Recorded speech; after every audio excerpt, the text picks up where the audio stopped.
Praise. Palakpakan po natin ang the best to Jesus. Ayan. I'm so happy to see all of you today. Lalo na yung mga new friends. Welcome po. At so happy to see yung mga dati ko nang nakikita. Wow. Sabihin mo nga sa iyong katabi, partner. Ako ay masaya. Dahil nandito ka ngayon. Ayan. Ibig sabihin, nung mga nakaraang wala ka sa tabi niyang partner mo, nalulungkot siya. Tanungin mo nga kung nalulungkot nga siya nung wala ka. Oh, nalulungkot nga daw. Ano sabi? We. Hindi naniniwala. Okay. Ready na ba kayo? Sige. Okay. Upo na po tayo at nang tayo makapagsimula na. We love convenience. Sino rito gusto mo yung conveniente? We love convenience, diba? Kaya nga we're doing our best dito sa church to make our worship service as convenient as possible. We're doing our best na talaga namang may mga air condition tayo dito, ano? At para siya ay maging conducive talaga in learning, in hearing the Word of God. Masarap ang conveniente. We love convenience. At hindi ka na magtataka kung bakit nagsusulputan po ang mga convenience stores. Makikita ninyo halos tabi-tabi na ang Mighty, Alphamart, 7-Eleven at yung nagmamadali, Dali. Ano talaga, makikita mo yan Dali kung saan-saan na lang, dainaig ang kabute. Ano? Kahit walang kulog, may daling lumilitaw. Ganun talaga yan. And I heard from a friend, meron po kasi akong classmate when I was in college, siya po ay Filipino-Chinese. At sila po ang number 1 distributor ng Yakult dito sa buong Region 4. Natanong ko nga, ano may masa-sideline kami din yan. At para kakusapin ko si Brad Jason, bibusinessin namin sa San Jose. Di ka? Tayo maging distributor ng Yakult dito, hindi masama. Oh. Mamaya, pag-usapan natin. Kala nyo tunay yan. No? Malay nyo, baka pagkalooban. Pero medyo mahirap kausap yun. Hirap siyang magtagalog. Kasi Chinese talaga yung parents niya, pero Filipino-Chinese sila. Pero hindi sila kamag-anakan ng mga may hidden identity, ha? Baka akala ninyo yung mga related dito. Okay, ha? So, at hindi siya laki sa farm. Anyway, ito pong kaibigan kong ito ay naghahanap ng, baka may alam kayo. Alam ko parang may something siyang pagkakaloob sa mga makakatulong. Naghahanap siya ng malalaking for commercial spaces. At ang number 1 na kailangan ay katabi ng Alphamart o 7-Eleven. Katabi o malapit. Anong ilalagay? Dali. As in, talagang kung mapapansin ninyo, kaya dikit-dikit sila talagang, yun ang strategy ng Dali. Idinidikit. Idinidikit talaga. Kaya nagsusumigaw yung mga karatula nila dito, mas mura sa amin. Kung sa 7-Eleven ang Yakult ay ganito, sa amin meron kami Bakakult. Diba? Iba ang pangalan eh. Sa kanila, Nescafe, meron kami Nespaque. Mga ganun. Iba ang pangalan, di ba? Kung napansin nyo, sa laking mura ng ice cream nila. Masarap pa. Don't get me wrong, wala po akong stock, so hindi po ako stockholder ng Dali. Sinasabi ko lang sa inyo, since people love convenience, no wonder nagsulputan ng mga convenience stores. What else? Kahit tapos na po ang pandemya, hindi pa rin nawala o naalis sa uso o sa need ang online shopping at yung delivery. Kung napapanood niyo yung mga vlogs ni Ken, na siya ay yung delivery boy, parcel boy, diba? Door-to-door services. We love convenience. Sabihin mo nga sa katabi mo, we love convenience. We love convenience. Diba? And I don't know, I cannot imagine na yung buhay natin na nawala na itong mga conveniences na ito. And since we love convenience, Therefore, I conclude that we hate inconvenience. Sino rito yung natutuwa ka kapag inconveniente na? Ako, honestly, isa sa kaartehan ni Pastor ay hindi ako makakain ng ayos pag mabanas. Hindi ako makakain ng ayos pag mainit. Kaya, naalala ko ng mga una-una, pag niyayaya ako ng mga taga rito sa San Jose, masarap po yung kainan doon. Kain po tayo. Pagdating ko, kainit. Kaarte, lalo na kung pogi talaga. Pero honestly, yun talaga, yain ang maarte. Pero talaga hindi ko alam kung ang aking dila ay related sa, ang taste buds ko ay kailangan merong certain temperature. Ang arte talaga, kakaiyamot.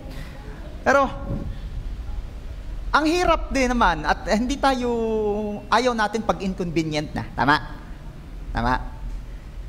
At alam niyo po, pagdating sa inconvenience, ito rin ang isang nagpapahirap sa atin sa pagsunod kay Lord. Pag inconvenient na. So ngayon pong umaga, hayaan niyo po na sa biyaya ng Diyos, pag-usapan natin ang topic na ito na alam ko pong gagamitin ni Lord para lalo po tayong maging obedient sa Kanya. Amen ba? Amen. So, hindi ko na po pakakatagalan pa. Ang title po na i-share ko sa inyo ay Obedience in Inconvenience. Let's pray. Father, we worship you, we honor and adore you. We thank you for this wonderful day that you have given to us. We thank you for the gift of life. We thank you for all you've done. And we worship you because of who you are and because of what you've done. Abba, in the name of our Lord Jesus, kami po ay lumalapit sa inyo, nagpapakumbaba, humihingi ng tawad sa aming mga kamalian. Forgive us, O Lord. Cleanse us with your blood, O Lord Jesus. And thank you, Lord, for the grace of forgiveness. We receive it in Jesus' name. And for cleansing us from all our unrighteousness. And for making yourself, O Lord Jesus, our righteousness sa paningin ng Diyos Ama. Today, we pray na ang pagtuturo niyo po ang maranasan namin sa umagang ito. Teach us ng mga mensahe mo na yung mauunawaan talaga namin, madali naming ma-absorb, madali naming ma-apply sa aming mga buhay. Hayaan niyo, O Holy Spirit, na kayo po ang manguna sa amin. Huwag po ang inyong lingkod ang makita at marinig, kundi kayo po, O banal na Spirito, ang makita. Kayo po, O banal na Spirito, ang mangusap sa bawat isa. Be with us, O Lord. Dinededicate din po namin sa inyo ang mga kapatid namin joining us through online at maging yung mga parating pa lamang. Salamat, Lord. And onto your loving hands, we are dedicating everything na aming gagawin. Be blessed, O God. We are declaring your victory alone and the defeat of the enemy in Jesus' name. Walang ibang mapaparangalan, mahahayag, maiitaas, maluluwalhati, kundi ang tanging pangalan niyo lang po, Lord Jesus. Once again, Lord, we pray, mangusap po kayo sa amin. Turuan niyo po kaming lahat. Wala po kayong lalampasan sa araw na ito. Thank you so much, Father. This we pray in Jesus' name. Everybody shout and say, Amen. The best pong palakpak para kay Jesus. Everybody say, obedience in inconvenience. Marami po tayong mga narinig ng stories ng pagsunod. Pero mapapansin ninyo, iilan po ang maririnig ninyong stories ng pagsunod in spite of the inconvenience. Okay? Ako po ay naghanap sa Bible ng mga matitinding pagsunod. Marami naman Pero iilan talaga po ang istorya ng mga pagsunod sa kabila o sa gitna ng hirap ng sitwasyon, ng inconvenienteng pagkakataon. Okay? Ano-ano ba yung mga nakita ko? Di ba hindi naman mahirap nung sumunod si Maria sa sinabi ng anghel sa kaniya? Siyempre, si Lord talagang may sabi noon, pinasabi sa angel.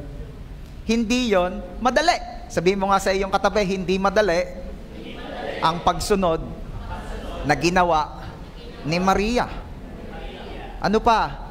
Hindi po madali yung nung si Abraham ay sumunod kay Lord, nung sinabi ni Lord, iwan mo ang iyong bayan at pumunta ka sa lugar na sasabihin ko sa iyo. Hindi nga alam kung saan pupunta. Basta sabi lang ni Lord, sumunod ka sa akin, pumunta ka sa kung saan ko sasabihin sa iyo. Saan nga po? Basta umalis muna sa inyo. Kahirap naman nun.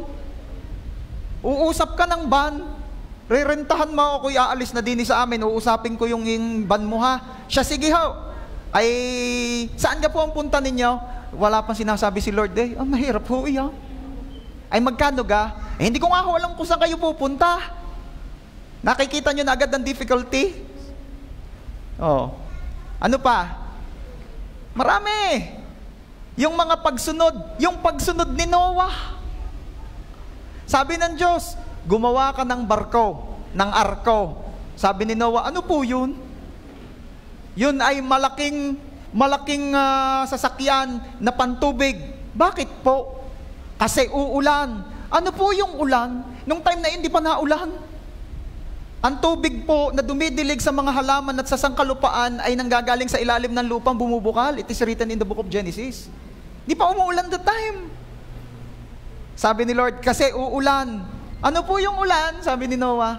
Ay pag sa dami nung magiging ulan na yon, babaha. Sabi ni Noah, ano po yung baha? Ulan pa nga lang hindi niya alam, baha pa ba naman? Pero ano sabi ni Lord, basta sumunod ka sa akin. Di siya gumawa. At habang siya nagawa, you know the story. Ano sabi ng mga tao? Oh, naluluko ka na naman, barik ka ng barik. Yan ang nangyayari sa iyaw. Oh, kasi si Noah ho, medyo mahilig eh. Oh. Oh. Sabi mo sa katabi mo, yung barik ng barik, pinagtatawanan na yan, di pa niya alam. Ay, barik ka ng barik, sabi ng mga tao, barik ka ng barik, iyan ang nangyayari sa iyo, ano gayang ginagawa mo? Ba't gayang ginagawa? Ano gayang bahay? Ba't anong laki? Tsaka ba't gayang ang hugis niyan? Sabi ni Noah, sabi ng Diyos, gawin ko ito, yan na nga baga, barik ka ng barik, pati Diyos, kinakausap ka na kamo.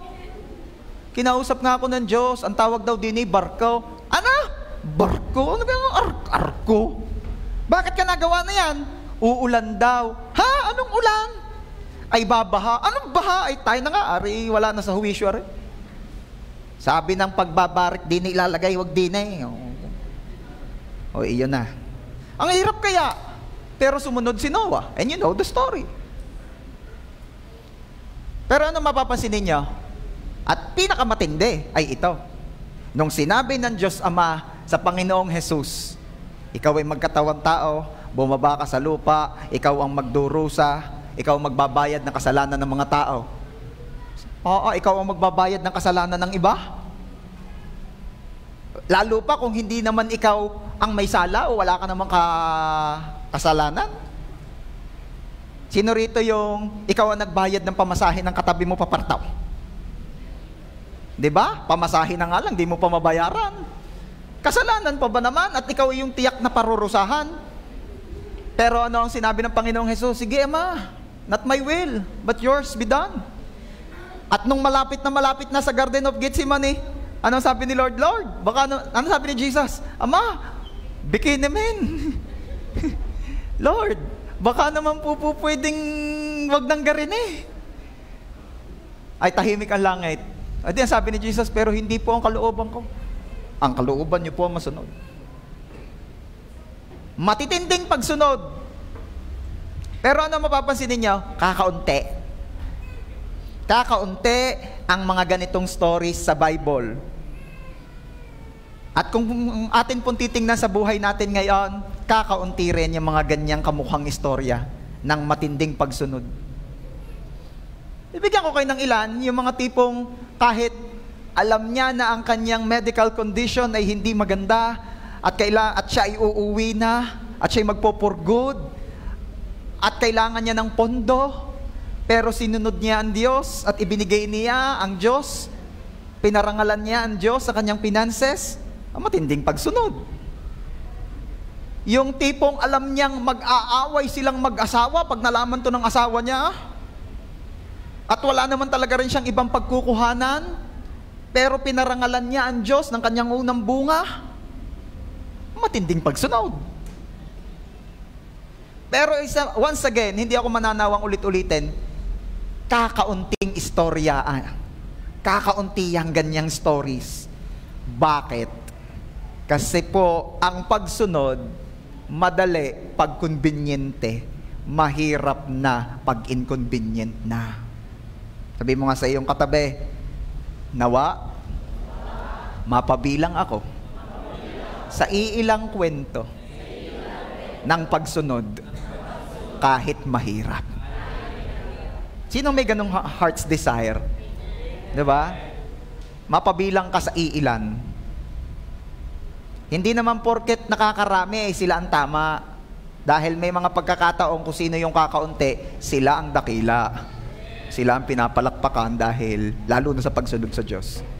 So, once again, ngayon pong umaga ang objective ko ay yung biyayaan tayong lahat, hindi lamang po kayo kundi ako'y kasali din dito, na maging obedient amidst the inconveniences. At isa nga po sa tingin ko'y angkop na angkop sa ating pong topic ngayon ay ang story ng pagsunod ni Abraham nung hiningi ng Diyos sa kanya si Isaac. Makikita po natin yan sa Genesis chapter 22. And in verse 1, ang sabi po doon, sometime later, God tested Abraham. He said to him, Abraham, here I am. He replied. Ayan. At you know the rest of the story, sinabi ng Diyos, ialay o ibigay mo sa akin ang pinakamamahal mong anak na si Isaac. At hindi yan madali. Ako'y naniniwala na kahit yung may maraming anak dito, hindi ka mag-aalay ng isa. Diba? Sino yung mga may marami-raming anak dito? Halimbawa, ang anak mo'y 4, 5, 6, arborin ko na ang isa. Iaalay natin kay Lord. Malamang di ka papayag. At baka sabihin nyo naman, Pastor, nagkakadalwa naman yung inyo. Ay di bawasan nyo ng isa, piliin nyo ng mataba-taba yung bunso. Ay dahil kayo naman naman, Pastor, di pangunahan ninyo, pwede kang kapatid. Pero, syempre, hindi rin. Dahil yung magulang ko naman ang hindi papayag. Tawan si Agnes eh. You see? Hindi ito madali. Dahil walang magbibigay ng anak. How much more in the case of Abraham, nag-iisa-isa. At in his case, mga kapatid, 99 years old po siya nung pinangakuan ng Diyos. At bago po nangyari ang pangako, 100 plus na siya. Ito pa, nilalatag ko sa inyo ha. Ba't ko nasabing napaka-inconveniente nito? At nung hiningi ng Diyos si Isaac, binatilyo na. Laki na ng puhunan. Puhunang pinansyal, puhunang emosyonal. Sa dami mo nang iyamot doon, bago yung lumaki ng gayon. Hindi madali. Ngayon, coming from the story of Abraham, kuha tayo ng mga aral. Kuha tayo ng mga aral. Paano nga ba natin mapapagtagumpayan ito? How can we obey God even amidst the inconveniences? So ngayon pag-usapan natin, from the story, what are the things that hinder us in obeying God? Ano ba yung mga pumipigil sa atin madalas sa pagsunod natin, sa pag-all out natin kay Lord? Sinong handa ng makinig? Number 1, unang-unang hadlang sa pagsunod natin sa Diyos,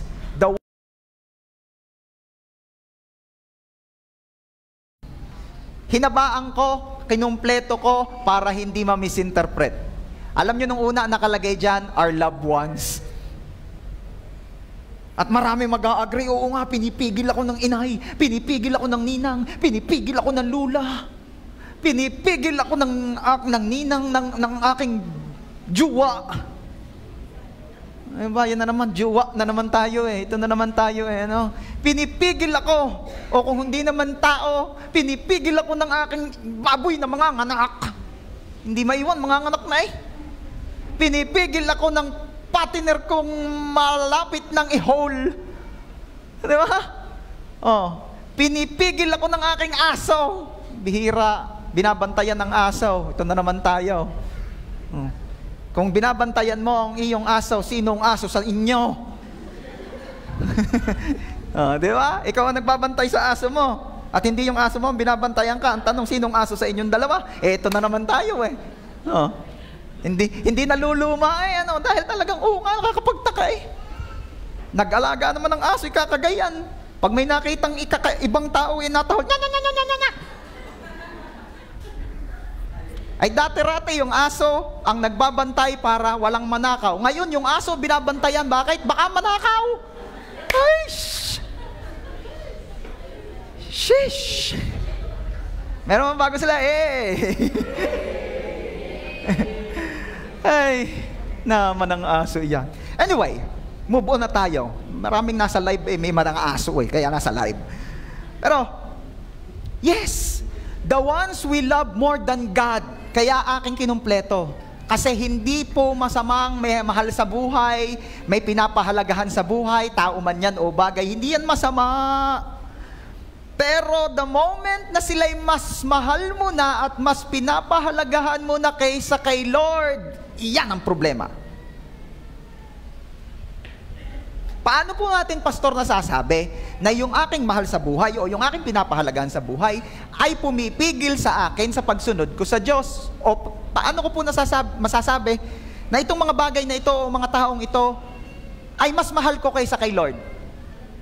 Simple lamang ang sagot dyan. Pag sila na ang sinusunod mo, mas sinusunod mo kaysa kay Lord. Are you there? Basahin natin Genesis 22 verse 2.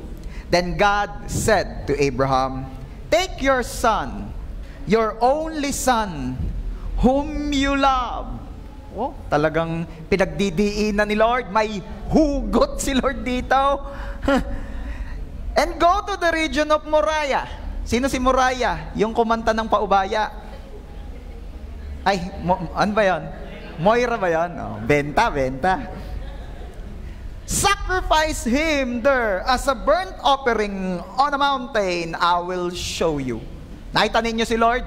Pinagdudukdukan, pinagdidiinan kay Abraham. Sa verse 1 ang sabi, Abraham, at sumugot si Abraham, Lord, andito po ako. At nangusap ang Diyos sa kanya in verse 2, dalahin mo ang iyong anak, ang nag-iisa mong anak, ang pinaka-mamahal mong anak. Oh, talagang sabi ni Abraham, tatatay Lord, mukhang may something ha. At ialay mo siya sa akin. Yan na nga baga.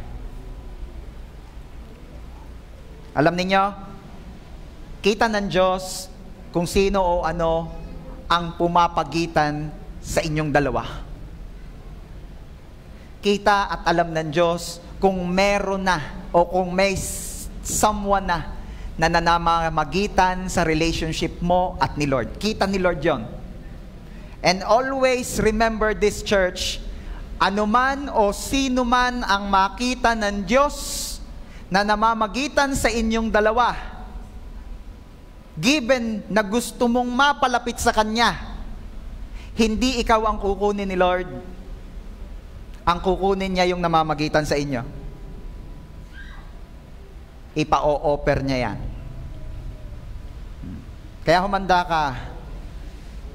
Pag yung aso mo ang napigil sa iyo, mamaya sasabihin ni Lord, yung iyong dog gawin mong hotdog.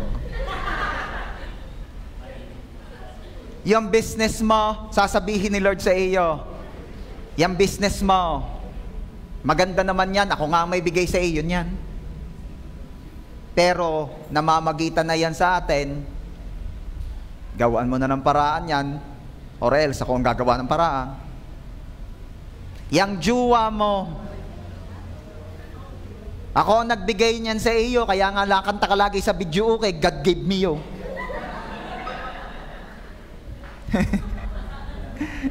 Ayusin mo yan, juwa mo. Totoo. Yang ating mga mahal sa buhay, yung mga pinapahalagan sa buhay, sila pa madalas ang humahadlang sa pagsunod natin kay Lord. Are you there? And minsan pa nga, sabi nung isa, Pastor, hindi naman ako pinipigilan niyan na mag-church. That's good. Hindi naman niya ako pinipigilan na mag-worship kay Lord. That's good. Pero hindi pa rin kami nagkakasundo pagdating sa pagtatithe. Sa-ta-ta-tan by Beethoven. Da-da-da-dan. At ayaw na po niyang uma-attend ako ng midweek. Bakit? Baka raw lumampas na ako sa langit. Tama na raw yung linggo. Ano pa? At saka ayaw niya po kong pasamahin sa life group. Bakit? Tingin daw po kasi nung jowa ko, ay crush ako nung kapatid ng life group leader ko. Kaya asiwang-asiwa. Pero ang tunay po ay ayaw niya talaga dahil tama na raw yung linggo. Yung linggo nga daw ikalabisan na dapat pahinga na. Ayan na. Ayan na. Basahin nga ulit natin yung verse, Genesis 22 verse 2. Then God said, "Take your son, your only son, whom you love." Alam niyo, isa sa nagpahirap sa pagsunod talaga ni Abraham dito. Pero, you know the story, walang kakisap-kisap si Abraham.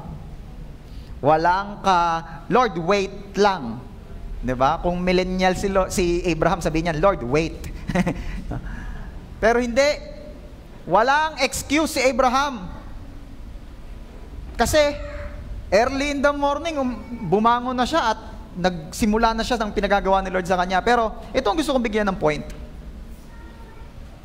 Ito ang isa ng pahirap kay Abraham. Hindi lang niya na-imake, pero mahirap yan. Gloops, bibigay mo ba si Zoe? Hindi din, oh, di ba? Bakit? Si Pits na lang. May sasabihin ako sa inyo. Hindi nyo ba naisip, wala bang nakapag-isip dito, wala bang nakapagtanong dito, bakit hindi si Sarah ang hinihingi ni Lord? Di ba? Ako napaisip din ako dito eh. Bakit nga hindi si Sarah ang hiningi ni Lord? Bakit si Isaac? Ikaw na rin ang makakasagot niya. Tignan nyo si Gloops. Si Pits na lang daw.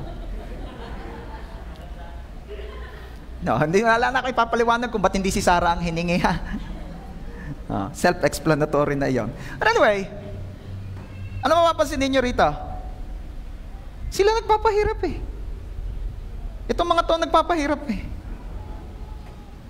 So, church, never allow any creature to stop you from going near to your Creator.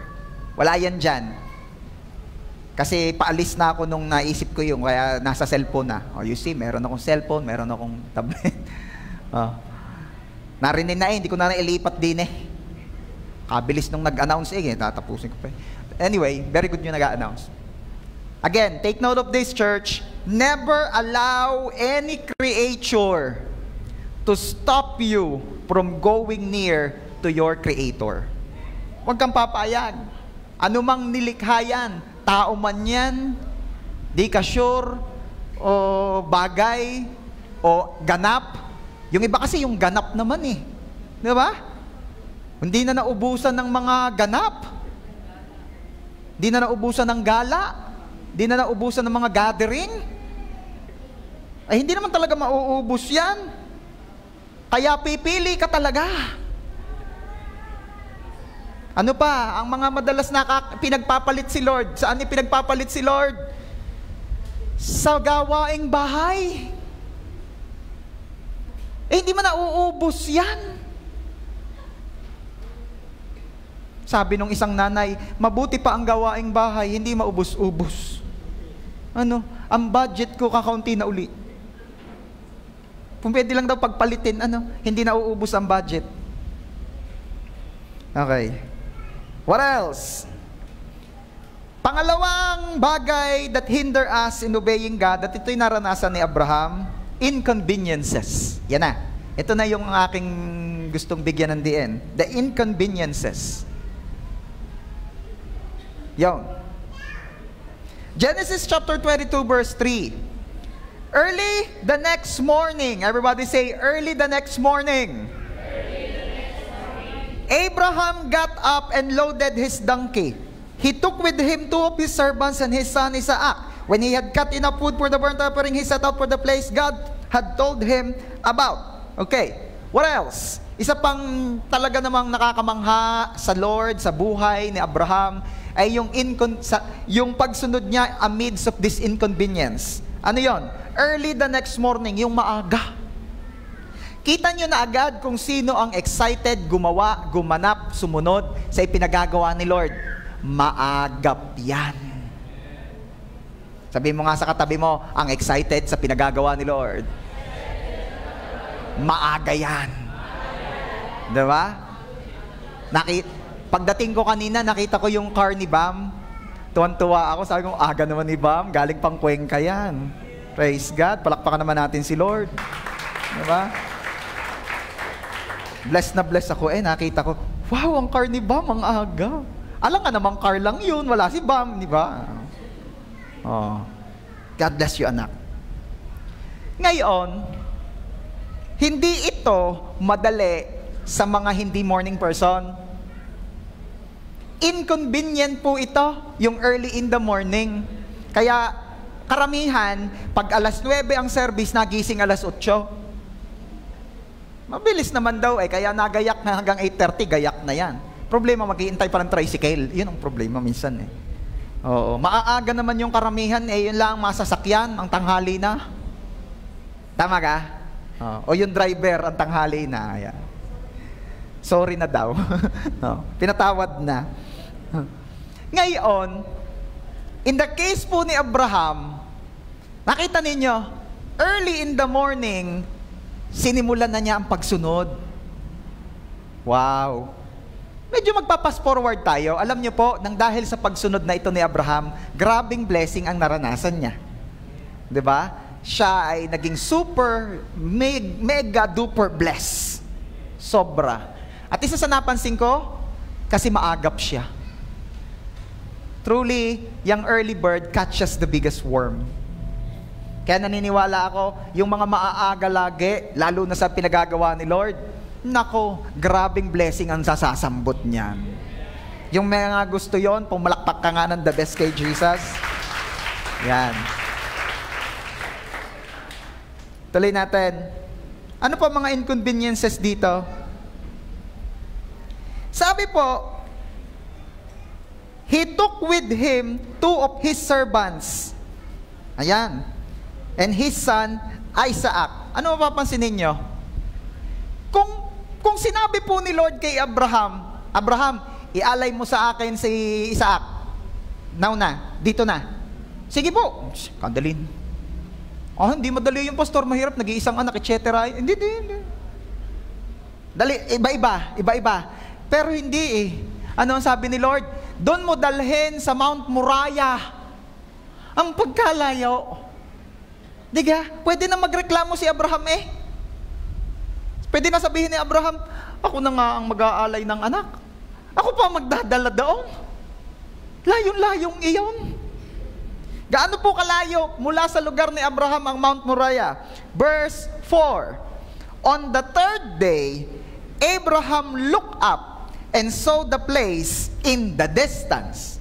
Pagkatapos daw ng 3 araw na paglalakbay, natanaw na, hindi pa nakarating natanaw pa lang yung lugar na pagdadausan ng offering. Inamang layo. Diba? Sa panahon natin ngayon, para ma-imagine mo yung sinabi ni Lord, yan, i-offer mo ang iyong anak. Sige po, saan ka po? Doon sa Tarlac. Sa Tarlac. Lakad ka. Sa iba naman, hindi na ako mag-o-offering pagdating down. Pamasahe ko pa lamang, offering na. Sabi mo sa katabi mo, sounds familiar. Di ba? Layo-layong pinanggalingan ko, pamasahe ko pa lang, offering na. Pagdating doon, mag-o-offering pa rin. Hindi na. Di ba?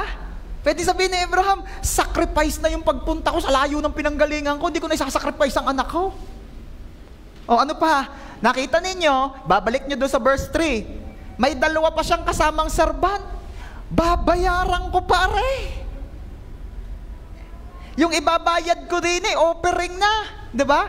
May kilala ako, nag-church, may sasakyan, hindi marunong mag-drive, nabayad pa ng driver para mag-church. At pwedeng sabihin, mag-o-offering pa ako pagdating doon, hindi na. Yung bayad ko na sa driver, offering na yun.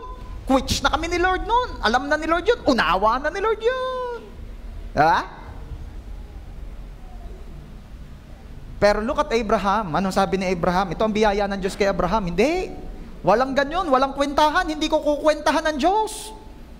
Ang sabi ng Diyos, doon ko i-offer, hindi doon ko i-offer. Para sa atin, hindi naman lahat taga San Jose rito eh. Pero ang sabi ng Lord, dito ka mag-church dahil dito ka. Kaya kahit malayo, sige, dito ko mag-church. May taga Rosario, may taga Cuenca, may taga Garcia, may taga Davao. Sipin nyo yun. Nauna pa sa inyo. Okay. Pero hindi nagkwenta. Hindi nagkukwenta si Abraham. Can you see that? Sa iba, hassle na, napaka-inconvenient, kalayo-layo ka, gastos-gastos, katrabaho. Hindi na, wag na. Hindi na ako susunod, yain na nga ako patamaan ni pastor, yain na nga ako hindi masunurin, yain na. Ako'y prodigal sana, yain na. Di ba? Kasi ka-hassle, napaka-inconvenient, daming gastos, layo-layo, katrabaho. Nakailang hagod ka na ng plansya, hindi pa rin matuwid-tuwid yung damit. Wala, hindi na ako attend. Pag pinalop ng life group leader, wala pong maisuot.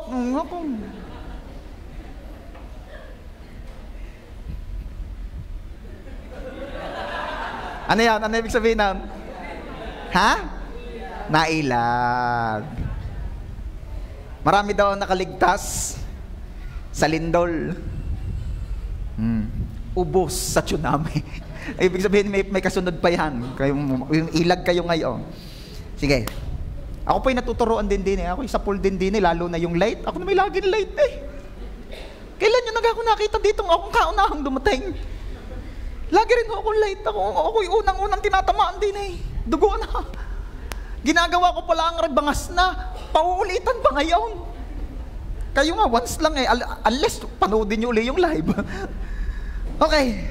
Tuloy, ang bangay. Ano pa? When he had cut enough wood for burnt offering, he set out for the place God had told him about. And in verse 24, on the third day, Abraham looked up and saw the place in the distance. Very inconvenient. Alalahanin nyo pa mga kapatid ha, 100 plus years old na po dito si Abraham. At paglalakbayin ng pagkakalayo-layong iyaw. Sabihin mo nga, napaka-inconvenient talaga. Ako nga po ito, 25 years old. Pag ako nag-drive, binatawa sa 25 years old. That was 10 years ago. Alam ko hindi halata. Binola na ang sarili. Nagda-drive pa ako, hindi ako lakad. Mula Rosario. Angal ako eh. Nasaan nakita ang likod ko? Angal eh. Imagine a 100 plus years old man. Lakad. For more than 3 days. At hindi po patag ang nilalakaran.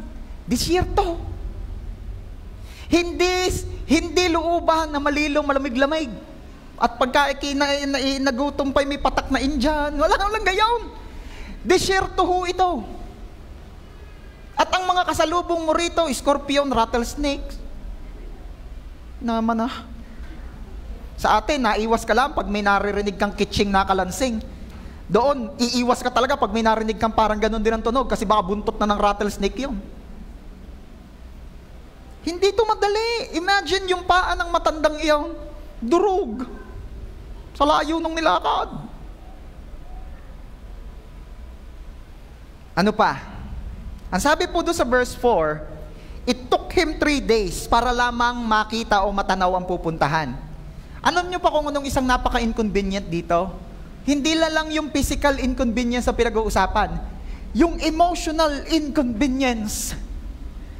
Na within 3 days, kita mo yung anak mo. Kasama mo yung anak mo. At yun ang i-offer mo. Di ba? Emotional inconvenience.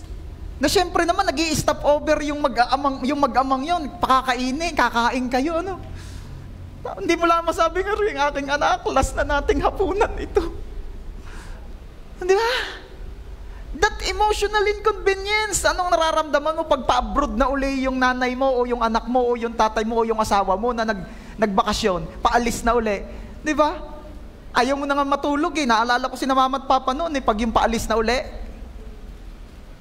Ayaw na matulog eh, iniintay na. Sayang daw ang oras eh. I don't want to miss a thing, di ba? Kaya I don't want to sleep. Okay. Very inconvenient. Pangatlong dahilan o humahadlang at nakita natin sa life ni Abraham. Humahadlang, nagpapahirap sa pagsunod. Number 3, common sense. Sino rito yung nagsasabi, madalas yung common sense mo ang pumipigil sa iyo sa pagsunod all out kay Lord? Sabi ni Lord, give the 10% of your blessings. Sabi ni common sense, yun nga walang kaltas na 10%, kulang pa sa amin. Sabi ni Lord, keep the Sabbath day holy. Sabi ni common sense, mas malaki ang kita pag overtime ng Sunday. Sabi ni Lord, go, win souls and make disciples of all nations. Sabi, maghanap ka raw ng maiiligtas. Sabi ni common sense, hinahanap ko pa nga ang sarili ko. Sino yung may kilalang hanggang ngayon na hinahanap pa ang sarili niya? Sana na may matagpuan na. Ano? Sa amin ho sa bukid, yung gayon, hinahanap ang sarili, inatikbalangan nyo. Ay hindi na malaman kung nasaan ay, ang tingin daw niya ay bulaklakan, ay sumuot sa arumahan. Okay. Common sense ang kalaban din minsan, madalas. Genesis 22:5, basa. He said to his servants, stay here with the donkey while I and the boy go over there. We will worship and then we will come back to you. Oh. Ano makikita ninyo riyan? Sabi ni Abraham sa kanyang mga kasama, oh, dito na muna kayo. At kami na lamang mag-ama ang pupunta doon. Kami sasamba doon, tapos kami babalik din. Bakit sinasabi ni Abraham kami babalik din? Marami nagsasabi, nananampalataya si Abraham na maiibalik niya ang kanyang anak. Pero ito ang akin namang, ito naman ang akin, tingin sa storyng ito. Kilala ni Abraham si Lord. Isang sabi lang ni Lord, nangyayari. Nung sinabi ni Lord, let there be light, there was light. Nung sinabi ni Lord, let there be crawling creatures, running, swimming, at nangyari nga. Isang sabi lang ni Lord, nangyayari. Dumakot ng lupa, sinabi magkaroon ka ng buhay. Nagkabuhay. Kilala ni Abraham si Lord. Kaya alam ni Abraham, nung sinabi ni Lord, ialay mo sa akin ang anak mo. Nako, yari na. Wala na. And imagine, ano gaho ang edad na ni Abraham that time? 100 plus. Ang sabi ni Lord, i-offer mo sa akin ang anak mo. Ang common sense naman ni Abraham nagsasabi, hindi na masusundan yan. You see? Nagtatalo. Ito pa, di ba? Bago mangyari ito, nangako na ang Diyos sa kanya, Abraham, sa pamamagitan mo, ay dadami ang iyong lahi. Kasindami ng stars, kasindami ng buhangin sa tabing dagat. Kaya ngayon nagtatalo sa isip ni Abraham yun eh. May pangako si Lord. Tapos ito ngayon ang utos ni Lord. Sabi ni common sense, ala hindi yan. Huwag ka nang sumunod. Kaya ano sabi ni Abraham? Ala, pagbalik ka, kasama ko pa ang anak ko. Hindi yan. Anong hindi yan? Hindi yan matutuloy. Hindi yan, parang ayaw ko nang sumunod. Diba? Parang dadalawang isip na. Are you there? Oh, Pastor, sigurado ko yung sinasabi ninyo, hindi. Kaya nga sabi ko sa inyo, tingin ko lang. Pagdating natin sa heaven, hanapin natin si Abraham, itanong natin. Kaya siguraduhin ninyong palangit kayo. Okay. Ano pa? Ang common sense pa rito niya, na lumalaban sa kanya, yun nga hindi na ako magkakaanak. Sa buhay natin gayon din, common sense din ang kalaban sa pagsunod kay Lord. Yung mga tipong, buong week ka nang nagtatrabaho, linggo na nga lamang ang pahinga, magpahinga ka na, sabi ni common sense. Ano naman ang sabi ni Lord? No, keep the Sabbath day holy. Diba? Ano pa? Sabi ni common sense, yung makapag-church ka every Sunday, hindi na masama yun. Kaya okay lang kahit wag na mag-midweek, okay lang kahit wag ka nang umattend ng life group, binobola ka rin lang naman life group leader mo. Yan sabi ni common sense. Ano ang sabi naman ni Lord? No, wag mong pabayaan ang pagtitipon-tipon. Diba? Sabi mo nga sa iyong katabi, partner, yang si common sense na yan. Wag mo laging intindihin yan, ha? Bakit? May sasabihin ako sa inyo. Hindi ko na rin nailagay dyan kaya pakinggan ninyo. Kung mai-note nyo, mas maganda. Listen to this, church. Every willing heart will always find reason to obey God. Every willing heart will always find reason to obey God. And every unwilling heart will always find an excuse not to obey God. Basta may willing heart, maghahanap yan ng paraan. Para yung BDO, we find ways. Pero pag unwilling, we find excuse. At hindi man nag-i-excuse ng hindi valid, laging valid. Okay. So, ano ang kailangan din natin tandaan dito? Always remember, when your common sense is stopping you to obey God, choose God's sense. Diba? Everybody say common sense. Ngayon naman sabihin mo God sense. Meron palang God sense? Oo. Hindi ang common sense ay hindi laging in line sa sinasabi ni God. Hindi laging, kakaiba kasi nga ang prinsipyo ng Diyos, napansin ninyo? Sa Diyos, para hindi ka mawalan, para di ka maubusan, magbigay ka. Ang common sense, huwag kang magbigay ng magbigay, i-keep mo para di ka maubusan. Yun ang sabi ng common sense. Ano pa? Ang sabi ni Jesus, silang mga iniingatan ng kanilang buhay, silang mawawalan nito. At silang mga nagbibigay ng kanilang buhay para sa Diyos at sa kaharian ng Diyos, silang magkakaroon nito. Ano naman ang sabi ng common sense? Ingatan mo ang katawan mo, ingatan mo ang sarili mo para di ka mamatay. At alam nyo ba, kahit ang katawang yan, ay talaga namang gustong-gusto niyan makasurvive. May mga natural reflexes yan that helps you to survive. Harapin mo yung katabi mo. Sige nga, konting activity lang tayo para hindi kayo inaantok. Alam nyo, maganda yung may aircon dahil maaliwalas. Minsan din lang, parang gusto nyong matulog. Nag-send ako ng picture sa mga GC, nilagay ko yung sa church nakakapahinga. Huwag nyo namang iliteral na dito kayo tutulog. Talagang pahinga yung inyong ginagawa. Harapin mo yung katabi mo, harapin mo. Naharap mo na. Ngayon, sino ang mas bata? Kung sino yung mas bata sa inyo, meron kang gagawin. Tititigan mo yung katabi mo.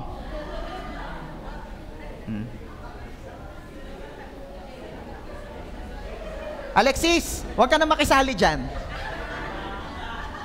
Hindi, joke lang. I love you, Nak. Gets mo naman yung joke ko eh na, ay, sheesh! Garin eh. Na-awkward tuloy. Sige na, Alexis, makisali ka na nga. Arin na. Habang nakatitig yung mas bata doon sa nakakatanda, yung nakakatanda naman, ba't sa akin kayo nakatitig? Matanda nga ako, sumusobra na kayo, ha? Hindi. Habang nakatitig yung matanda, mas nakakatanda sa'yo, ikaw mas... anong sabi ko? Nalito na ako? Sino yung nakatitig? Ano si Bam? Yung mas bata. Habang nakatitig yung mas bata, ikaw na mas nakakatanda, gumarni ka sa kanya ngayon. Yung nakapormang tutusukin mo yung mga mata niya ng dalawang mong daliri. Sige na! Forma lang. Wag mong gawin. Ngayon, habang nakaporma na kayo. Ari na nga laang, di nyo pa masunod. Yung pag namang... nakaporma na. In the count of 3, susundutin mo yung mata, ha? Pero hindi mo naman itutuloy. Ready? Sa pinakamalapit na posible, ha? Pero wag mong itutuloy. Ready? 1, 2, 3, go! Ano nangyari? Sinampig po ako. Tama na. Ano lesson down? Wala lang. Para lang hindi pa pikit-pikit yan. Hindi po, may lesson po. Normally, ang response ng ating reflexes ay pumikit. Mapapansin ninyo yung mata nyo sinasadya ninyo pag may lalapit o may puwing na biglang, sinasadya mo gang ipikit mo, yung may puwing na dadating. Di ba kusa siyang napikit? Hello? O sino rito yung kapag yung pag biglang may sasagi sa'yo, nailag ng kusa ang katawan mo. Di ba? Hello? Mapwera na lang kung talagang binabangga mo lahat. Wala naman pakialam mo lang nagmamahal sa akin. Iba yun. Kasi nga, ang nature natin, to survive. We want to survive. Ang sabi ng common sense, alagaan mo ang katawan mo, alagaan mo, i-keep mo yan para mag-survive ka. Pero anong sabi ng God sense? Silang mga iniingatan ng kanilang buhay, sila pang mawawalan nito. Sila namang nagbibigay ng kanilang buhay para sa Diyos at para sa kaharian ng Diyos, silang magkakaroon nito. Sige nga, palakpakan mo si Lord. You see? Kaya most of the time, isa sa kalaban sa pagsunod natin kay Lord, si common sense. Si common sense. Ibibigay mo pa, pambaon na yan ng anak mo. Ibibigay mo pa yan, karagdagan ng budget niya. Kaya hindi makasunod. Kaya hindi maibigay kay Lord ang para kay Lord. Are you there? Ay maglalakad ka na niyan pag ibinigay mo pa. Ay may kilala ko, naglakad nga Ay nabalitaan ng mga kapatira naglakad dahil nag-tights. Kinalingguhan apaw ang blessing. Napapost na lang siya sunod-sunod na pagpapala. Ano mo? Sige, give glory to God. Pang-apat. 4 lang ito pag-uusapan natin. Malapit na matapos. Makaka-breakthrough din, maaga. Number 4, what other people say. Kaya minsan hindi makasunod. Kaya nagiging mahirap ang pasunod. Ano sasabihin ng tao? Ano nalang sasabihin ng ninang mo? Yun ang tagabukas at sara ng pinto ng simbahan. Tapos ngayon kayo magbo-born again. Ano nalang sasabihin noon? May kilala nga ako, ang kapitbahay mismo ituklong. Nung na-born again, nakaw. Ubaws ang na-attain sa tuklaw. Isinama sa church. Ang lalapit ang barangay daw doon sa pastor Sabi daw nung mga taga-barangay ano ba nangyayari Bakit ka balita wala na hong magtuklaw? Ang gagawa Sabi ng mga batang nag-church na, ito pong si ate po talaga nag-invite sa amin. Ay bakit ka kayo nasama riyan? Ay sa kanya lang po namin talaga naramdaman yung tunay na love, yung tunay na acceptance. Hindi ho tradition, hindi ho religion, Relationship ho eh. Grabe. What other people say? Basahin uli natin yung verse 5. Genesis chapter 22 verse 5. Lahat ng gising pa, basa. He said to his servants, "Stay here with the donkey while I and the boy go over there. We will worship and then we will come back to you." Oh, sabi ko nga sa inyo kanina, alam na ni Abraham ang sabi ni Lord, i-o-offer si Isaac. Pero bakit ganito ang sinabi niya sa mga servant? Babalik kami. Isa pang posibleng dahilan kung bakit ganito ang pagsasabi niya sa mga servants, ayaw niya nga, baka ayaw niyang may masabi. Hello? Kung sasabihin niya doon sa mga servant, diyan muna kayo, para hindi ninyo makita kung paano ko i-o-offer ang sarili kong anak sa Diyos. Ano sasabihin ng mga servant? Ay, grabe si bossing. Kakaiba itong bossing natin. Yung anak na i-offer, tayo paghahanghinday. Nag-alala tuloy yung mga servant, ano? Anak nga kayang i-offer. Humanda ka, mas mataba ka kaysa sa akin. Sabi nung isa, nga baka kong isunod. Anak nga i-offer. Imagine kung yun ang sasabihin ni Abraham.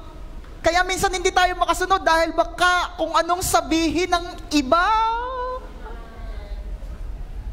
Sabi ni Lord, anak, ipakilala mo ako dyan sa iyong nililigawan.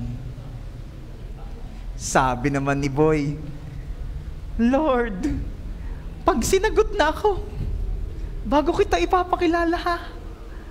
Dahil hindi pa ako sinasagot eh. Pag pinakilala na kita eh, baka hindi na ako magustuhan. Baka sabihin din ako, ikaw naman pala, praise the Lord, hallelujah, bibol. Ikaw pala na may hallelujah, praise the Lord, ayaw ko na sa iyo, pogi ka pa naman, sayang. Diba? Minsan kaya di makasunod dahil baka kung anong sabihin ng iba. Nariyan pagkakayaw. Hindi maibigay ang para kay Lord, baka kung anong sabihin ng ina, baka kung anong sabihin ng asawa, baka kung anong sabihin ng anak. Nako, ang mami, kaya pala hindi ako maibili ng cellphone. Nagpapauto kayo sa pastor niyaw. Sinasabi na nga baga, yung life group na yan, scam yan, negosyo. Kinukuha ang pera ninyo. Nasabing gayon, ano. Pero ano gang ating prinsipyo diyan? Church, hindi ko po sinasabi sa inyong magbigay kayo. Hindi rin po sinasabi ng JA1 San Jose na magbigay kayo. Pastor, yun ang sinasabi ninyo ah. Sinasabi ko lamang kung anong sinasabi ni Lord sa kanyang salita. Tagasabi lang ako. Okay? At hindi ako mangingimi na magturo patungkol sa pagbibigay. Kasi, yung Malakay chapter 3, verses 10 and 11, at yung John 3:16, ay pareho lang salitahan ni Lord. Kaya kung gaano ako kabold to share John 3:16, ganito rin ako kabold to share Malakay 3:10 to 11. Iisa namang Diyos ang nagsabi niyan. Are you there? Pastor, ano ko nakalagay sa Malakay 3:10 to 11? Assignment mo. O sige, bibigyan ka na ng hint.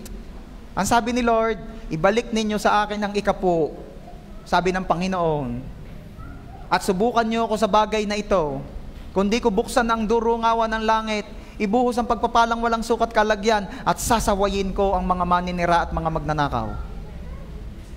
Diba? Sabi ni Lord, test me on this. Diyan lang nagpasubok si Lord. And once again, it's not me telling you to bring your tithes back to God. It's God Himself. Tagasabi lang po ako. Okay? Kaya hindi ako mangingimi. Hindi tayo pwedeng turo-turo Christian. Tuturo lang kung ano yung pwedeng masarap sa tainga. Okay? Tuloy. Ano pa? Sabihin mo nga sa iyong katabi, partner. Hindi masabi ni Abraham sa dalawang servants. Isa pang nakita kong reason ay ito, at ito ang isa sa malaking problema talaga ni Abraham. Baka makarating o iparating kay Sarah. Hello? Diba? Yung asawa talaga ang hadlang. Hindi. Yung asawa talaga ang problema ni Abraham. Hindi ko man nilalahat ha. Kung nakaka-relate ka, bahala ka. Buhay mo yan. Diba? Minsan yon. Ako relate dyan eh.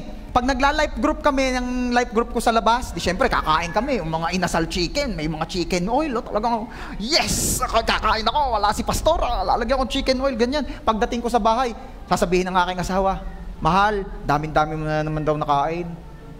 Ha? Tapos, ikaw daming-dami mo daw nilagay na chicken oil. Ha? Wala ka naman doon ah. Pinatutuga ko yung mga life group ko, sabi ko, sinong espiya sa inyo ng asawa ko? Wala ngayon na. Kaya minsan pag kumakain kami, ganito ang mga linyahan ko eh. Isa sa inyo ay ipagkakanulo ako. Gawin mo na ang iyong kailangan gawin. And don't forget to kiss me later. Halik ni Judas. Ay nalalaman ng asawa ko. Life group lang yun. Imaginein mo ngayon si Abraham, kaya relate ako kay Abraham eh. Hindi masabi ni Abraham doon sa mga servant, baka may chat. Madam, iyon na nga baga ang sinasabi sa hula. Si Utoy ho ang i-offer. World War III ito. At maniwala kayo, dahil may mga mag-asawa nga, yung nadisiplina lamang ng isa yung isa, yung nadisiplina lamang ng isa yung anak, nagagalit na yung isa. Diga? Yung nas pagsabihan, kasunod nun ang pagsasabihan yung isa. Diba? Halimbawa, yung tatay, pinagsabihan yung anak, kayo malilikot, mamaya kasunod ng pinagsasabihan yung lalaki nung misis. Ikaw naman, hindi ka wala ka kabait-bait, yan naman maintindihan ng mga yan. Diga? Nagkakaribok na sa pagdidisiplina pa lamang, i-offer pa naman. Diba? Yung mabalitaan ni Gloopy, kausap ko na si Pete, i-offer si Zoe, at mataba na. Natingin niya, ikaw naman ni Gloopy, nasang kakin Fitzgerald. Hello, tatay. Nasa Malacanang paghaw kayo? Ay tatawag talaga na ng lahat ng pwedeng tawagin yan, hindi aari. Hindi masabi. Bakit? Baka mag-alma si Sarah. Baka yun 3 days mahigit nilakad ni Abraham. Pag nalaman ni Sarah yun, 1 day lang nandun na. Kidding aside, pero once again, yan ang isa sa mga dahilan, baka may masabi ang tao. Hindi makasunod ng lubusan sa Diyos, baka may masabi ang tao. Hello? Hindi, kailangan pag kayo'y ikinasali ganito, gayaan. Wala naman sa Bible yan. Hindi, kailangan niya, yan nakaugalian na. Sabi pati ng inyong lula, gawin ninyo. Ala, hindi na. Nagpagawa ng bahay, ipadededicate po namin kay pastor. Sige, ipadedicate nyo ha. Pero pagkatapos ni pastor, lalagyan natin ng dugo ng manok yung mga pinagbuhusan. At saka magpapagulong ng mga kiat-kiat sa sahig. At saka yung magbebigas, etc. Hindi naman, sasabihin ng isa doon sa isa ayoko ng gayon. Hindi tayo born again na, hindi tayo naniniwala sa mga swerte, malas yun. sabi naman ng isa, sumunod ka na sa mami at baka may masabi pa ang mami. Wala namang mawawala. Sino nakarinig na ng gayon? Wala namang mawawala. Pero maniwala kayo, may nawala. Yung kalayaan mong sundin ang sinabi ng Diyos. May nawala. Kaya wag mo lang isasabihin, wala namang mawawala. Sundin na natin, wala namang mawawala. Ang sigurado kung walang explanation yung mga paniniwalang yon. Pag tinanong mo, bakit nga ho? Basta, sumunod ka na lang. Bakit nga ho? Basta. Basta ka. Basta kayo. Kisuberbo. Suberbo na daw. Alam niyo yung suberbo? Matandang Tagalog na yun. Tuloy. What else? So, si Sarah talaga ang may problema, no? Asawa talaga ni Abraham ang hadlang sa pagsunod kay Lord. Yung gusto mo nang mag-tithe, sabi ng asawa, wag. Yung gusto mong sumama sa life group, nagpapaalam ka, sasabihin, mahal, sasama ako sa life group, doon sinakal na hindi pa samahin. Hadlang talaga ang asawa ni Abraham, ha? Nililinaw ko. Ma-misinterpret tayo dito. Baka may masabi ang tao. Ayan na nga baga. Kita nyo kahit sa preaching, Okay. Tuloy natin yung story. Verse 6. Abraham took the wood for burnt offering and placed it on his son Isaac. Kita ninyo yung kahirap noon. Si Isaac na nga i-offer, ay siya pang nagdala ng panggatong na pansusunog sa kanya Parang iginigisa sa sariling mantika, ika nga. Tuloy. And he himself carried the fire and the knife. Alam nyo, isa pang hindi ko nakakaalaala, dagdag sa inconvenience. Ang layo ng nilakbay, may dala pang panggatong. Kung ang susunugin daga, di gay dalawang siit, pwede na. Ang susunugin binatilyo. Ang daming panggatong noon, dala-dala. Kahirap kaya, napaka-inconvenient. Ano pa? Mapapansin ninyo, may dala rin silang fire. May dala silang apoy. Bakit may dalang apoy? Wala mang puspuro walang lighter. Diga? Kaya may dala silang apoy. At imagine ninyo ang dagdag pandala doon, yung pagpapanatiling yun inaapoy. May dalang laging mga bunot siguro, kung ano baga. Bakit ka nagdala pa? Saan ka kukuha naman ng panggatong sa gitna ng desierto? Damo ngay, wala kahoy pag naman. Madampot mo yung ahas. Kaya kailangan magdala, napaka-inconvenient kaya. Buo na lang paglalakad mo, meron kang bunot. Mamamatay. Diga, sino yung mga magsisilab dito, kukuha ka ng baga sa tungko, tas dadalhin mo sa looban. Diga. Sabi ng mga millennials yun, ang lula ko, alas 4 pa lang, nagsisilab na. Hindi madali. Genesis 22:7. Isaac spoke up and said to his father Abraham, Father, yes, my son. Abraham replied, the fire and the wood are here. Andito na po ang apoy, andito na po ang panggatong. But where is the lamb for the burnt offering? Nasa na po ang i-offer? Yan na nga baga. Isang nagpapahirap sa pagsunod, yung sasabihin ng iba. Tinatanong na ngayon ni Isaac, Tatay, arin na ho ang pansindi, arin na ho ang panggatong. Nasaan ho ang i-offer? Hindi masabi ni Abraham, ikaw, wala nang iba. Hindi niya masabing gayon. Bakit? Baka kung ano sabihin ng anak niya Pero, sa pagpapatuloy ng storya, kita nyo naman, walang kasabi-sabi, walang kapalag-palag. Si Isaac, humiga. Nalagyan na ng panggatong, sasaksakin na. Walang kaimik-imik. Ano lesson doon? Maraming pagkakataon, kaya di ka makasunod dahil baka may masabi ang iba, pero ang tunay, wala naman silang sinasabi. Wala naman talaga silang masasabi. Alam mo, hindi ako makapag-church dati. Bakit? Baka kasi kung anong sabihin mo sa akin, hindi kita mayakag. Kaya naman ka na, dapat niniyakag mo ako noon pa, kasaya-saya pala doon. Madalas, ang iniisip nating baka sabihin nila, hindi iyon ang sinasabi. At baka nga, wala naman talaga silang sasabihin, hindi mo ko pipigilan? Bakit buhay mo yan?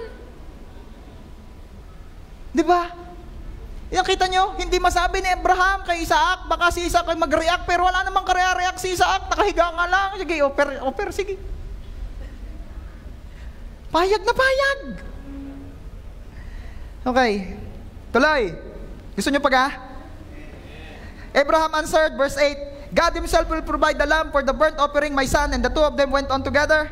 When they reached the place God had told him about, Abraham built an altar there and arranged the wood on it. Inayos na raw mga panggatong. He bound his son Isaac. Itinali pa. Hindi naman na napalagay. Itinali pa.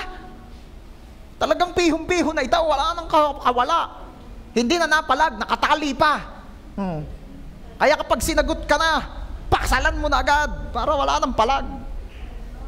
Lalo kung marrying age na, mga 29 years old. Hindi na yan. Wala pa pong ipon. Saka na kayo mag-ipon, pagkasal na kayo. Sasabog agad ako, dagdag sa ipon. Matik na rin naman, ninong na rin naman. Wala nang magagawa, gayon na rin man lagay. Ako na magkakasal, ako pa ninong. Ako na rin sasabog, sige na, gayon na rin. Pag wala pang magamit ako, yung kutsi ko, sige na. Matuloy na lang, ayan. Ako, excited sa una kong ikakasal. Excited ako. Ngayon, yung una kong ikakasal, mga November. Kung gusto nyong makauna kayo, di i-arrange nyo na lang earlier than November. Ika naman ni Pitts, hindi na ako papayag. Next month na kami, next month na. Na-release na ho ang aking lisensya. Pwede na ho ako. Mag-drive. Hindi, magkasal. Okay. Sabihan nyo lang ako, ha? At isa-isa lang. Mahirap yung sabay-sabay. Okay. Nasaan na? Then he reached out his hand and took the knife to slay his son. Verse 10. Verse 11. But the angel of the Lord called out to him. Nasaan na gayon? Verse 11. Basahin nyo nga. Tulungan nyo ako magbasa. Yan. Abraham, Abraham, here I am. He replied, do not lay a hand. Verse 12 na. Do not lay a hand on the boy. He said, do not do anything to him now. I know that you fear God. Pinigil ni Lord. Tinesting lang pala. Because you have not withheld from me your son, your only son. Wow. Meron akong nakita rito na gusto ko ring iwan sa inyo. Alam ko naririyan na yun eh. Everything you place on God's altar, you will not lose. Anumang ilagay mo, ihandog mo sa Diyos ay hindi mawawala sa iyo. Akala kasi nung iba kapag inihandog niya kay Lord, mawawala na. Akala niya kasi ang marami, pag ibinigay kay Lord na wala na, nilagay ko na doon sa envelope, nilagay ko na doon sa basket, iyon, kinuha na, wala na. Meron kang gayon kung mag-offering, meron kang gayon kung mag-tithes, iyon, mami, dalan, wala na, bili ng cellphone. Hindi yun nawala, kapatid. Kasi ibinabalik naman ng Diyos na maraming pagpapala.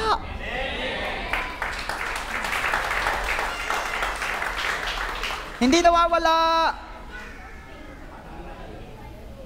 Sabi mo nga sa katabi mo, hindi nawawala. Binabalik pa nga. Mas madami pa. Hallelujah. Palakpakan natin ang the best si Jesus. Verse 13. Basa. Abraham looked up and there in a ticket. Baka meron pang tumaya sa luto rito, nabasa nyo ticket. He saw a ram caught by its horns. He went over and took the ram and sacrificed it as burnt offering instead of his son. Pinigil ni Lord. Tapos si Lord din nag-provide ng pang-offering. Meron daw ram, barakong kambing o tupa, na-trap yung sungay doon sa mga sanga-sanga. Sa madaling salita, si Lord din na nag-provide ng pang-offering. At yun ang ini-offer ni Abraham. Sa pambagay, church, mahirap sumunod. Pero ang biyaya, ang pagpapala ay nasa pagsunod. Basahin ninyo, nilagay ko rin diyan. When we obey, provision can be found in the middle of the obstacles. A horn in the middle of the thorn. And thorns represents the inconvenience, the hirap ng pagsunod. Okay? Pero kahit, alam nyo ba sa hirap ng pagsunod, naroon ang pagpapala. Sabi ko, paghirap ng pagsunod, naandun ang pagpapala.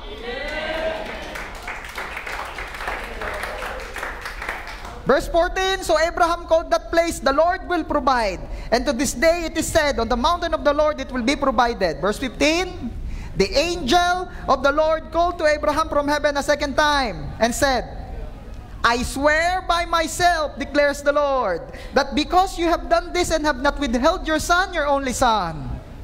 Alam nyo sa Tagalog, ang nakalagay doon sa Tagalog, dahil hindi mo ipinagkait sa akin ang iyong nag-iisang anak. Dahil hindi mo ipinagkait sa akin. Ano ang gusto ko makita nyo doon, church? Let's be true. Church, real talk. May mga pagkakataon talaga na may ipinagkakait tayo kay Lord. It could be your T's. Alam nyo, there are 3 T's in life na sinusubukan ka talaga ni Lord. And what is the 3 T's? It is your time, it is your treasures, it is your talent.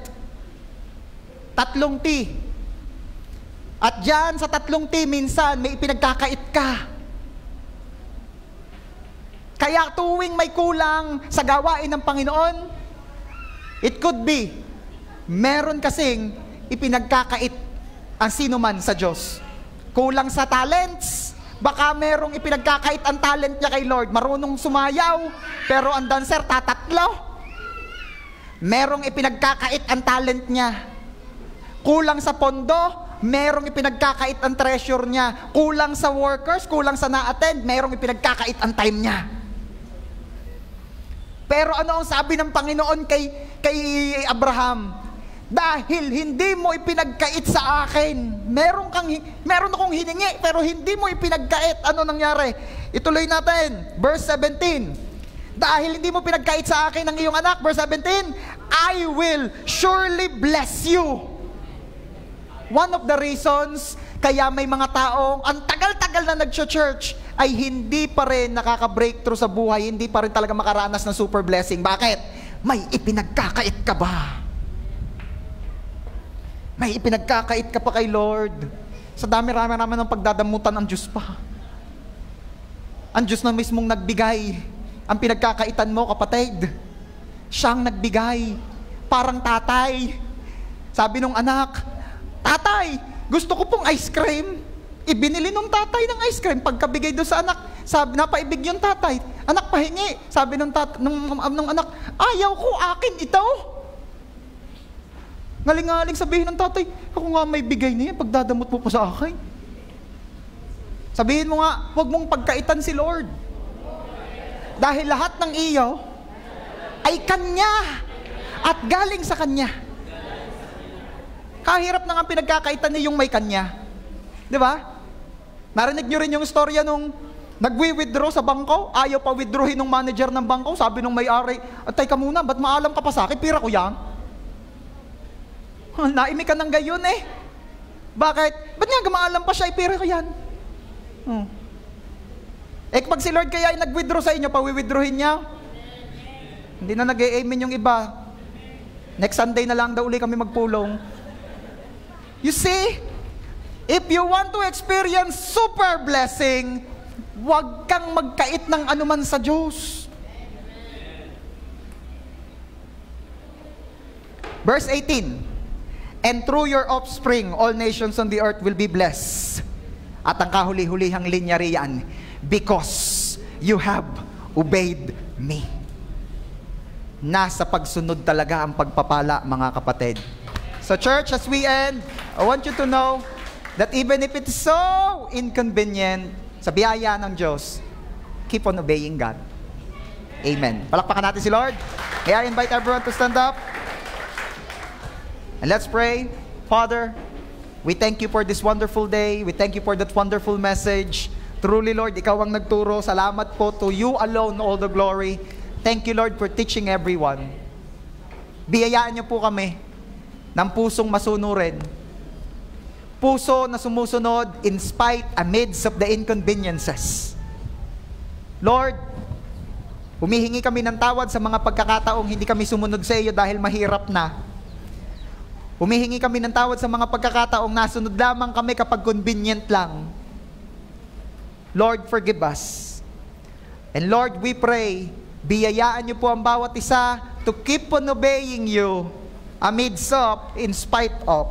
At salamat, Lord, because between or in the middle of the thorns is a horn. Laging ang provision mo nasa gitna ng pagsunod. Salamat kasi sa pagsunod namin ang aming madaratnan sa kalagitnaan ay ang provision mo. At salamat kasi hindi natapos doon, because after we obey, as you said to Abraham, you will do those mighty and wonderful blessings because he obeyed you. And Lord, I pray that as we obey you, you will bless us, and you will bless us to become a blessing to many. Thank you so much, Father. I pray and declare in Jesus' name na ang JA1 San Jose family ay pamilya ng Diyos na masunurin kahit hindi na madali. All for your glory at sa biyaya mo. Thank you so much, Father. We love you, we praise you. To you alone, all the glory, this we pray. In Jesus' name, everybody shout and say, Amen. God bless you.